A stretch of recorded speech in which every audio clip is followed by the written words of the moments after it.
Now, given all the news that has come out about this subject, it shouldn't necessarily surprise you, but TikTok is actually a pretty dangerous platform. TikTok is, generally speaking, it's been considered, especially like here in the United States, as basic Chinese propaganda. The US government has investigated the app. They've definitely questioned the intentions of the Chinese government and the companies that run TikTok. ByteDance, I think it's ByteDance that runs TikTok, but it's gotten to the point that like members of the government and the military weren't allowed to have the application on their phone because they were afraid that the Chinese would be spying on them, and well, it looks like some pretty crazy stuff has come out. Now, of course, this isn't all guaranteed.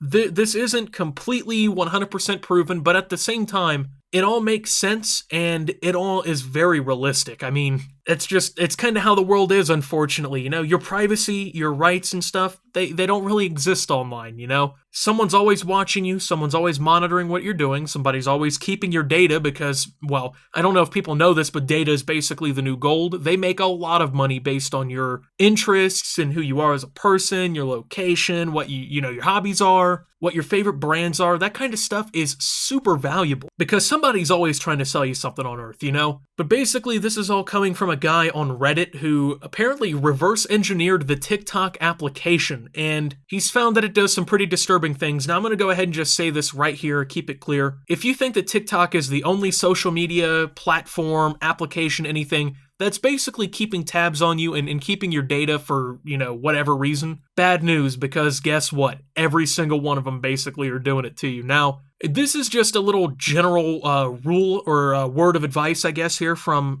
your boy Optimus. If whatever you're downloading is free and there's not like a premium membership or they're not trying to sell you a product, they're selling your data and they're doing it in, whatever way that they please. If somebody comes up and says, hey, we want to see what people are interested in politically, can we get 100 million accounts? Guess what? It's going to happen. And you know how I know that? Facebook did it in 2016 or whatever with Cambridge Analytica. Google just got hit with a lawsuit because incognito mode wasn't actually incognito and they were still monitoring a lot of what you did. Oh, my phone just went off, but the applications heard what I was saying and they decided that they were going to go ahead and try and sabotage the video. But I mean, these companies, that's what they do. If the application is free, and once again, there's no product, there's no premium membership, they're keeping your data for a good reason. And even if not, they're still keeping your data for something, to try and figure out how they can get you on the app more, to see if they can actually sell you a product and generate advertising revenue. It happens, but I just kind of want to break this whole thing down and talk about it here because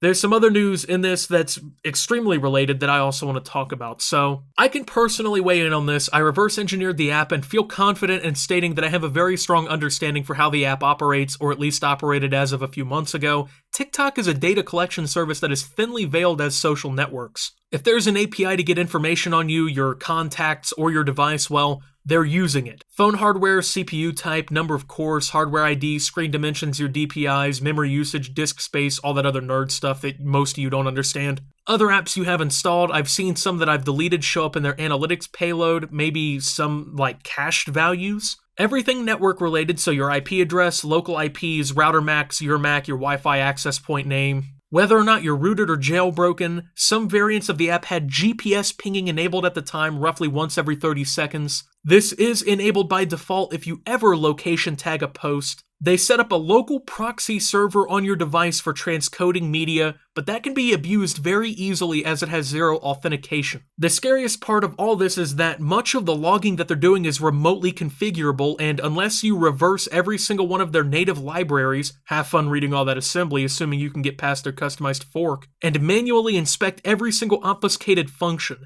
they have several different protections in place to prevent you from reversing or debugging the app as well. App behavior, changes slightly if they know that you're trying to figure out what they're doing. There's also a few snippets of code on the Android version that allows for the downloading of a remote zip file, unzipping it, and executing said binary. There is zero reason that a mobile app would need this functionality legitimately. So I'm going to go ahead and try and break some of this down for you because I understand most of it. Basically, your phone keeps data on pretty much everything that you're doing, not just because, it's pinging what you're doing to GPS signals and trying to get signal for your phone and things like that, and it's transmitting data between their servers to your phone because that's how, online applications and whatnot work, but they're basically marking down everything about what you're basically connected to. So when you're connected to your Wi-Fi or whatever at home, it's marking that, it's marking the IP address, basically which can be used to track you. If you've ever like location tagged the TikTok that you've made, they're already GPS pinging, every 30 seconds. By checking your phone hardware and stuff like that and finding out like the CPU types and, the basically the pieces that make up your phone, they can figure out what model of phone you have, what company it goes through. They can use that to sell products to you. It detects whether or not you've rooted or jailbroken the operating system on your phone. They have a proxy server with zero authentication on your phone to transcode media, which is dangerous. So they're keeping tabs on the shit that you have and what you do and where you're at, which is very dangerous because, number one, it can be used to sell you products, and that's pretty much how online advertising works in the first place. There is a lot of truth behind the whole, I was talking to my friend about buying some desk chairs or whatever, and Google all of a sudden started promoting that. There's a lot of truth behind that, because they're trying to sell you shit so they can make money. That's what it comes down to. But another big, major danger behind this is that, I don't know if people know this, but in China, if you want to start like an independent corporation, the state, aka the government, is going to get involved somehow. It's not like, I wouldn't even say that the US probably is free from this, but in China, you essentially have to comply with the government and basically give them backdoors into your company's secrets, your products, and things like that so they can monitor them. That way, the Chinese government can keep, more of a foothold on their already super powerful government over their people, but also that way that they can monitor what's going on in the app outside of just China. And if you think that the Chinese government isn't monitoring United States users to find out shit, then I got some beachfront property in Montana to sell you, okay? Because it just isn't the case. The Chinese government has access to the app. They're probably pulling information from the app. They're probably learning about Americans and things like that from the application. And once again, that's why the US government and general, like the military and stuff like that, they don't want the applications on people's phones because they know what the Chinese government's doing, they know how this is going, and they know what's going on. The scariest part of all of this is that much of the logging they're doing, same paragraph, duh. On top of all the above, they weren't even using HTTPS for the longest time. They leaked users' email addresses in their HTTP REST API, as well as their secondary emails used for password resets. Don't forget about users' real names and birthdays, too. It was all publicly viewable for a few months ago if you MITM'd, man-in-the-middled, the application. Which, by the way, once again, your data is for sale on the dark web. Your email address is probably already for sale, especially if you've been on the internet for a long time. Your name, your birthday, your email, things like that, that's data, and it's valuable because companies can send you emails to try and promote products, or maybe you have a nice Netflix account that somebody wants to log into and they can just, get that information and brute force your password, or they can simply just search through a database and find your password. That's probably one of the biggest modern dangers with using just one password, is that it's super easy to figure out how to basically get into your account if your hashes for your password or the password in general ever gets leaked out onto one of these like big dark web databases. But they provide users with a taste of virality to entice them to stay on the platform. Your first TikTok post will likely garner quite a bit of likes, regardless of how good it is, assuming that you get past the initial moderation queue if that's even still a thing. Most users end up chasing the dragon. There's a ton of creepy old men who have direct access to children on the app, and I've personally seen and reported really suspect stuff. 40 to 50-year-old men getting 8 to 10-year-old girls to do duets with them with very suggestive songs. Their videos are posted publicly. TikTok has direct messaging functionality. Here's the thing though, they don't want you to know how much information they're collecting on you, and the security implications of all that data in one place en masse are fucking huge. They encrypt all of the analytics requests with an algorithm that changes with every update, at least the very keys, they change, just so you can't see what they're doing. They also made it so that you cannot use the app at all if you block communication to their analytics host off at the DNS level. For what it's worth, I've reversed the Instagram, Facebook, Reddit, and Twitter apps. They don't collect anywhere near the same amount of data that TikTok does, and they sure as hell aren't outright trying to hide exactly what's being sent like TikTok is. It's like comparing a cup of water to the ocean. They just don't compare. And once again, this is an application that once you try to start reversing it and you try to start figuring out what they're doing, it starts throwing curveballs at you, and it starts trying to make, little minor changes to try and throw you off from trying to actually get through and figure out what's going on. So even if your information basically isn't getting sent off to the Chinese government for them to spy on, it possibly could be stolen. I mean,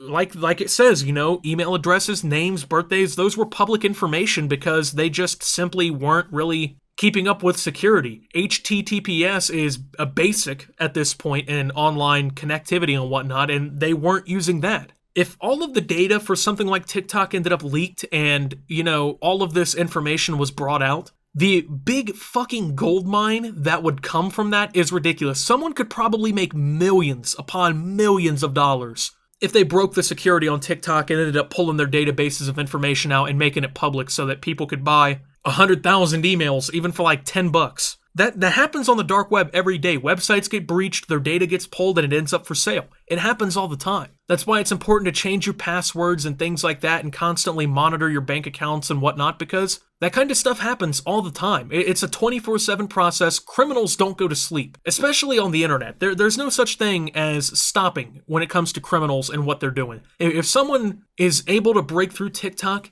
that's millions of dollars right there, just telling everybody how it is. Now, this information, I'm not sure if it actually led to this decision, but India just banned 59 Chinese mobile applications across their whole country. They're not letting that shit fly anymore because, well, at least I would assume they know what the Chinese are doing. They know what these companies are doing, and they know that the government, the Chinese government, are watching what people are doing and that they're spying on the world through this kind of stuff. One of the apps that India did ban was TikTok, so, I mean, that's the second biggest country in terms of population on Earth, I believe, over 1 billion people, and this app is no longer available there because I'm assuming, once again, that the government kind of figured out what was going on and they said, hell no, we're not having any of that here. It's definitely serious, and it's something that people should take very seriously. I know when it comes down to it, people are always like, oh, don't use that social media, they do a lot of bad things, and in reality, everything you're doing is constantly being watched and monitored and downloaded and whatnot. It's true, but I mean, if this isn't even enough to like scare you away from TikTok, just think about the fact that